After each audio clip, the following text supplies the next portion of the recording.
नमस्कार दोस्तों, मैं हूं राजीव और आप देख रहे हैं अमानत नॉलेज। दोस्तों, आज हम जानकारी प्राप्त करेंगे कि दाखिल खारिज क्या होता है। दाखिल खारिज क्या है, तो दोस्तों इसी को जानेंगे। और जानने से पहले आप हमारे चैनल पर नए हैं तो चैनल को सब्सक्राइब कर लीजिए और बेल आइकन प्रेस कर दीजिए, क्योंकि जमीन संबंधित नॉलेजेबल वीडियो आपके लिए लाता रहता हूं। चलिए आगे जानकारी प्राप्त करते हैं। तो दोस्तों, आज हम जानते हैं कि दाखिल खारिज क्या होता है और दाखिल खारिज क्या है। तो दोस्तों, कोई भी जमीन रजिस्ट्री अगर हम कराते हैं, चाहे कोई भी जमीन हो, उसकी जब हम रजिस्ट्री कराते हैं तो जाते हैं रजिस्ट्री ऑफिस में। रजिस्ट्री ऑफिस में जमीन की रजिस्ट्री हम करा लेते हैं। जब जमीन की रजिस्ट्री हो जाती है तो उसके बाद की प्रक्रिया होती है दाखिल खारिज। दाखिल खारिज, अगर आपने किसी जमीन का रजिस्ट्री करा लिया है तो आपके पास रजिस्ट्री पेपर मिल जाता है एक दस्तावेज के रूप में, लेकिन जमीन का जो मालिकाना हक है, कागजी रूप से जमीन पर जो आपका स्वामित्व है, वह तब तक कायम नहीं होता है जब तक कि आप दाखिल खारिज नहीं करा लेते हैं। तो दाखिल खारिज करा लेने के बाद क्या होता है कि सरकार के पास रिकॉर्ड हो जाता है आपका, कि आपका रिकॉर्ड वहां बन जाता है कि आप किस जमीन के मालिक हैं, किस जमीन पर आपका मालिकाना हक है, किस जमीन पर आपका दस्तावेज के अनुरूप स्वामित्व है। तो इसलिए दाखिल खारिज किया जाता है। अब दाखिल खारिज की प्रक्रिया क्या है उसको समझते हैं। तो दोस्तों, जब भी आप जमीन रजिस्ट्री कराते हैं तो उसके बाद दाखिल खारिज कराना होता है।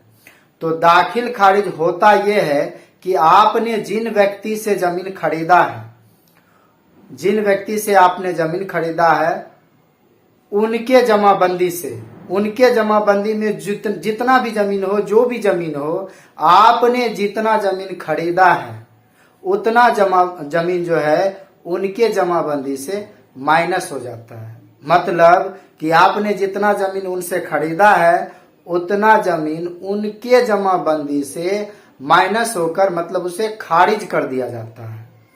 और फिर आपके नाम से नया जमाबंदी बनता है और नया जमाबंदी में आपके नाम से आपने जितना जमीन खरीदा है उतने जमीन का दाखिल किया जाता है, मतलब दखल किया जाता है। उसमें आपके नाम से उतना जमीन अंकित किया जाता है।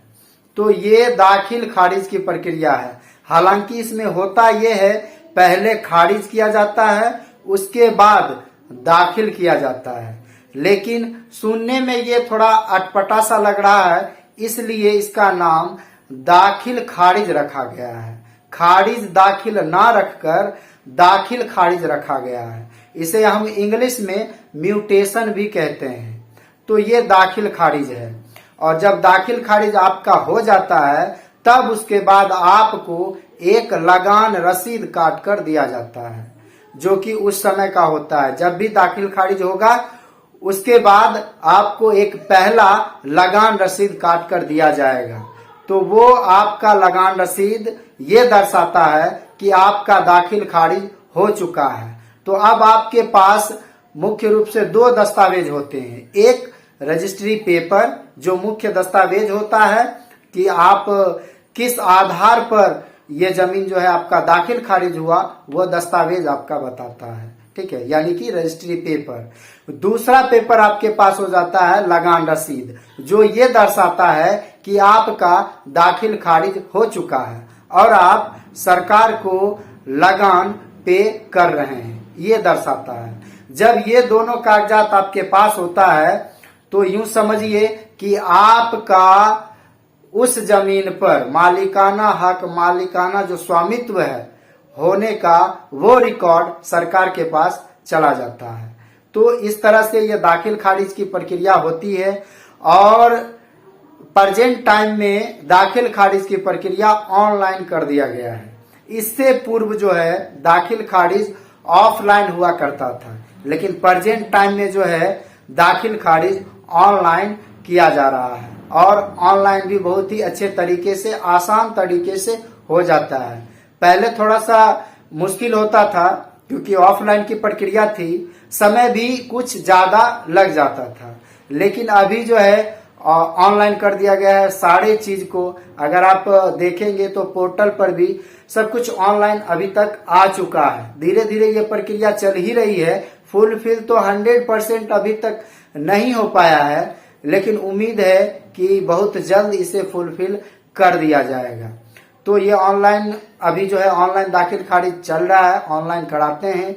और ऑनलाइन आसान इसलिए हो गया है कि जब भी आप किसी जमीन की खरीदारी करते हैं, रजिस्ट्री किया जाता है, तो उस दस्तावेज में ही, मतलब रजिस्ट्री पेपर में ही जिस व्यक्ति से आप जमीन खरीद रहे हैं उसका जमाबंदी उसी रजिस्ट्री पेपर में शो कर दिया जाता है, लिख दिया जाता है।